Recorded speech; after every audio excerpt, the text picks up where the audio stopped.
Regarding elections in Bangladesh, see, our position as far as India-Bangladesh relations are concerned have been articulated. Sheikh হাসিনার মন্তব্যে ভারত শোকত।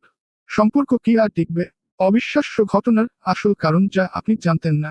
এক চমকপ্রদ খবর, ভারতের পররাষ্ট্র মন্ত্রণালয় ঘোষণা করেছে সাবেক প্রধানমন্ত্রী শেখ হাসিনার বিতর্কিত মন্তব্যের জন্য তারা একটুও দায়ী নয়।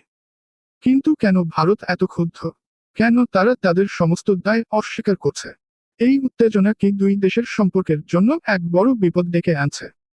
ভারতের পররাষ্ট্র মন্ত্রণালয়ের মুখপাত্র রণধীর জয়সওয়াল এক বিস্ফোরক সংবাদ সম্মেলনে জানিয়েছেন, শেখ হাসিনার মন্তব্য তার একান্ত ব্যক্তিগত মতামত, এতে ভারতের কোনো ভূমিকা নেই।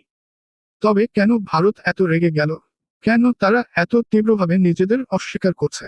রণধীর আরও বলেছেন, ভারত চায় বাংলাদেশ একটি ইতিবাচক, গঠনমূলক এবং লাভজনক সম্পর্ক বজায় থাকুক, কিন্তু কেন বাংলাদেশ বারবার ভারতের বিরুদ্ধে এমন নেতিবাচক মন্তব্য করছে?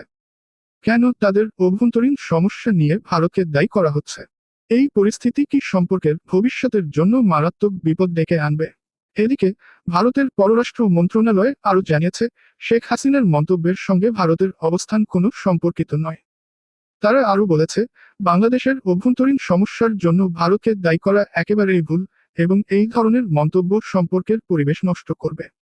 বিশ্লেষকরা বলছেন, এই নেতিবাচক মন্তব্যের পর ভারত বাংলাদেশ সম্পর্কের ভবিষ্যৎ এখন একেবারে অনিশ্চিত। তারা মনে করছেন, যদি এই অবস্থান অব্যাহত থাকে তবে দ্বিপাক্ষিক সম্পর্ক আরও জটিল হয়ে উঠবে। সবচেয়ে বড় প্রশ্ন হলো, এই উত্তেজনাপূর্ণ পরিস্থিতি কোথায় গিয়ে দাঁড়াবে? ভারত কি এবার বাংলাদেশের বিরুদ্ধে কঠোর পদক্ষেপ নেবে, নাকি তারা সম্পর্কের এই উত্তেজনা শান্ত করার জন্য কোনো পদক্ষেপ নেবে? বিশ্ব এখন তাকিয়ে আছে, ভারত এবং বাংলাদেশ কিভাবে এই সংকট মোকাবেলা করবে। সম্পর্ক কি একেবারে ভেঙে যাবে, নাকি এটি নতুনভাবে শক্তিশালী হয়ে ফিরে আসবে?